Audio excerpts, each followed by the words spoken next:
Question number दो है option वाला क्वेश्चन। तो बहुत ही केयरफुली आप लोग समझिएगा और इसमें ऑप्शन में टिक लगाना है। Choose the correct option and justify your choice. उसको जस्टिफाई भी करना है और करेक्ट ऑप्शन इसमें से चुनना है। तो सबसे पहला क्वेश्चन सॉल्व करते हैं। पहले क्वेश्चन में क्या है, 10 30 2 10 30 अपॉन 1 प्लस 10 स्क्वायर 30। तो ये है, इसको सॉल्व करते हैं। 2 10 30 अपॉन 1 प्लस 10 स्क्वायर 30। यहां पे भी वैल्यू पुट कर देंगे। 10 30 का वैल्यू, हमें 10 30 का वैल्यू चाहिए तो पुट कर देंगे 10 30 का वैल्यू। आप लोग टेबल में देख लीजिएगा। वैसे 10 30 का वैल्यू हम यहाँ साइड में लिख दिए हैं। 10 30 इक्वल टू होता है 1 अपॉन अंडर रूट 3। तो 2 into 1 upon under root 3 divided by 1 plus, तो 1 प्लस लिख देंगे। 10 स्क्वायर है,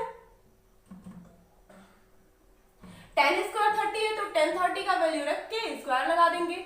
बहुत ही सिंपल है। ओके, तो फिर सॉल्व करते हैं इसको। 2 इंटू 1 अपॉन रूट 3, तो 2 इंटू 1 अपॉन रूट 3 यानी 2 का 1 में मल्टीप्लाई होगा तो 2 बाई रूट 3 यानी 2 अपॉन रूट 3 हो जाएगा। ओके, क्लियर है। अब इसका 1 प्लस 1 का स्क्वायर कर देंगे तो 1 का स्क्वायर 1 होता है, और रूट 3 का जब स्क्वायर करेंगे तो रूट 3 का स्क्वायर करने के बाद रूट 3 पर से रूट हट जाएगा, यानी ये रूट से बाहर निकल जाएगा, ये हो जाएगा 3। क्लियर है। रूट 3 का स्क्वायर करने पे रूट से 3 निकल जाएगा और 3 बाहर आ जाएगा। ओके, क्लियर है यहाँ पे। अब इसको सॉल्व करते हैं। सॉल्व करने के बाद ये होगा 2 बाई रूट 3 अपॉन 3 का 1 में मल्टीप्लाई, तो 3 का 1 में मल्टीप्लाई 3 बन जा 3 प्लस 1 यानी 3 प्लस 1 अपॉन 3। इसको सॉल्व करेंगे। 2 अपॉन रूट 3 अपॉन 3 और 1 मिलके कितना हो जाएगा, 3 और प्लस 1 यानी 4 हो जाएगा। 4 बाई 3। ओके, क्लियर है। अब इसको क्या करेंगे, इसका मल्टीप्लाई इससे और इसका मल्टीप्लाई इससे हो जाएगा। तो ये कैसे होगा, यहीं पे यहां से करते हैं। 2 अपॉन, या फिर यही करते हैं 2 अपॉन रूट 3 मल्टीप्लाई 3 ऊपर चला जाएगा, 2 से मल्टीप्लाई हो जाएगा यानी 3 अपॉन 4 नीचे रहेगा 4। ओके, यहां तक क्लियर है। 2 अपॉन रूट 3 इंटू ये 2 का मल्टीप्लाई 3 में और रूट 3 का मल्टीप्लाई 4 में हो जाएगा। तो 2 अपॉन रूट 3 इंटू 3 अपॉन 4, तो 2 से 4 को कैंसिल करेंगे, 2 2 जा 4, और रूट 3 से 2 बार में रूट 3 इंटू रूट 3 होता है तो 3, तो 3 का क्या करेंगे, 3 को कैंसिल करेंगे तो यहाँ आ जाएगा रूट 3। यहाँ पे क्लियर हो गया। ये आंसर आपका आ गया रूट 3 बाई 2। समझ में आया आप लोगों को। सबसे पहले मैंने क्या किया है, 2 10 30 है तो 2 को वैसे ही लिख दिया। 10 30 का वैल्यू 1 अपॉन अंडर रूट 3 होता है, तो यहाँ पे लिख दिया अपॉन 1 प्लस, यानी 1 प्लस 10 स्क्वायर 30 दिया है तो 10 30 का वैल्यू रख के स्क्वायर लगा है तो स्क्वायर लगा दिया मैंने। उसके बाद क्या किया, equal to 2 into 1 upon under root 3 को जब 2 का 1 में मल्टीप्लाई किया तो 2 बाई अंडर रूट 3 आ गया। अब यहाँ पे 1 प्लस 1 अपॉन रूट 3 है तो 1 का स्क्वायर 1 होगा और रूट 3 का स्क्वायर 3 होगा, तो 3 का फिर 1 में मल्टीप्लाई किया है तो यहाँ आ गया 3 बन जा 3 और एक जोड़ लिया है, यानी 1 को जोड़ लेंगे तो 3 और 1 मिलके 4 हो जाएगा। 4 बाई 3 यहाँ पे आ गया 2 upon under root 3 upon 4 by 3। Clear है। अब यहाँ से जो सबसे नीचे होता है उसका मल्टीप्लाई सबसे ऊपर वाले में होता है, और जो बीच वाला होता है उसका मल्टीप्लाई इसमें होता है, यानी लास्ट का 2 का 3 में और रूट 3 का 4 में। तो यहाँ पे मैंने उसी तरह से लिख दिया 2 बाई रूट 3 मल्टीप्लाई 3 बाई 4। अब 2 को 2 से 2 से 4 को कैंसिल करेंगे तो 2 बन जा 2 और 2 2 जा 4, रूट 3 को 3 से कैंसिल करेंगे 3 बन जा 3 अंडर रूट 3 का 2 बार में होगा तो अंडर रूट 3 आ जाएगा और 3 कैंसिल हो जाएगा। ओके, तो रूट 3 बाई 2 तो √3/2 किसका वैल्यू होता है? √3/2 होता है साइन 60 डिग्री का वैल्यू होता है, साइन 60 डिग्री का वैल्यू होता है √3/। तो आप लोग टेबल में देखिएगा कि √3/2 किसका वैल्यू होता है? साइन 60 डिग्री का वैल्यू होता है, यानी साइन 60 डिग्री का वैल्यू √3/2 होता है। और इसमें जो ऑप्शन में है साइन ए कौन सा ऑप्शन है? पहला ऑप्शन है, ए है, तो sine A is correct answer, sine 60 degree correct answer हो जाएगा, यानी ए हमारा करेक्ट हो जाएगा। ओके, क्लियर है?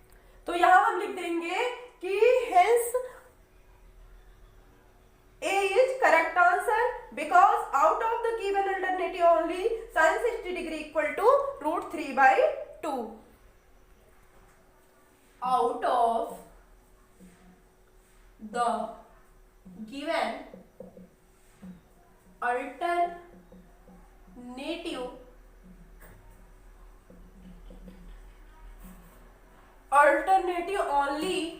ओनली किसका होता है?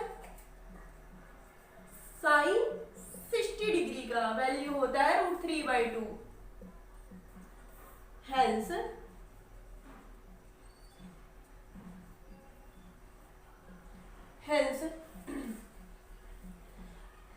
ऑप्शन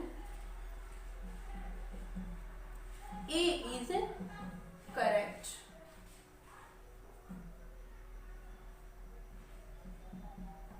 ओके, ये क्लियर हो गया आप लोग का? सबसे पहले क्या हुआ है, सारे वैल्यू पुट करते हैं, उसको सॉल्व कर दिए, √3/2 आया। √3/2 साइन 60 डिग्री का वैल्यू होता है, साइन 60 डिग्री, इसलिए साइन 60 डिग्री ऑप्शन में ए वाला है, तो ए इज करेक्ट आंसर। इस तरह से दूसरे का पहला कंप्लीट हो गया। अब दूसरे का दूसरा ऑप्शन देखते हैं, सॉल्व करते हैं। तो ये क्वेश्चन लिख लेते हैं। क्वेश्चन मैंने लिख लिया, 1 + 10² 45 अपॉन 1 + 10² 45। अब सबसे पहले क्या करेंगे, 10² 45 का वैल्यू हम देख लेंगे टेबल में।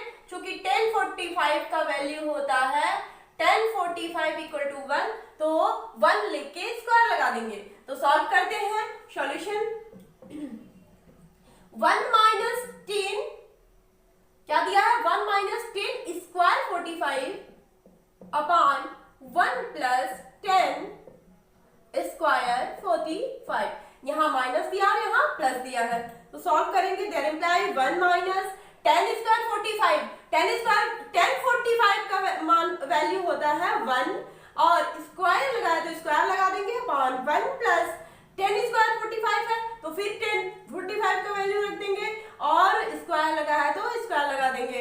अब ये आपका आ जाएगा 1, और 1 का स्क्वायर 1 होता है, अपॉन 1 + 1, यानी 1 + 1 = 1 में से बन जाएगा, ये दोनों कैंसिल होके 0 हो जाएंगे, अपॉन 2, यानी इसका वैल्यू 0 आ जाएगा। तो डी हमारा हेंस ऑप्शन में डी 0 डिग्री दिया है, यानी हमारा जो 0 आया है, hence D is correct answer. Correct option. Okay, clear है? इसमें तो कोई डाउट नहीं होगा क्योंकि बहुत इजी था। तो चलते हैं नेक्स्ट क्वेश्चन पे। दूसरा हो गया, तीसरे क्वेश्चन पे चलते हैं। ये क्वेश्चन बहुत ही सिंपल है। इसमें क्या करना है कि साइन 2a है, तो एक बार हम 0 रखेंगे, 30 रखेंगे, 45 रखेंगे, ऑप्शन में से ही जो गिवन है उसको रख के देखेंगे कि ये इसके इक्वल हो रहा है कि नहीं। तो सबसे पहले आइए 30 डिग्री रखते हैं। तो साइन सॉल्यूशन है साइन 2 × a = 2 sin a। तो 30 डिग्री a की जगह पे एंगल 30 डिग्री रख के देखते हैं। तो साइन 2 × 30 = 2 sin 30 डिग्री। तो इसमें मल्टीप्लाई कर लेते हैं। साइन 30 दूनी 60 होगा, 60 = 2 × साइन 30 डिग्री का होता है 1/2, और साइन 60 डिग्री का वो होता है √3/2। वैल्यू साइन 60 डिग्री का वैल्यू √3/2, 2 से 2 कैंसिल यानी 1, 3/2 1 के इक्वल नहीं है, इसलिए ये ऑप्शन करेक्ट नहीं है। तो 0 लगा के देखते हैं एक बार, साइन 2a, तो 0 साइन ए के जगह पे क्या रख के देखते हैं, 0 रख के देखते हैं। तो sine 2 into 0 equal to 2 sine in 0, तो ये हो जाएगा साइन, ये पूरा 0 आ जाएगा और ये भी पूरा 0 हो जाएगा, इसलिए hence 0 degree is option A is correct answer.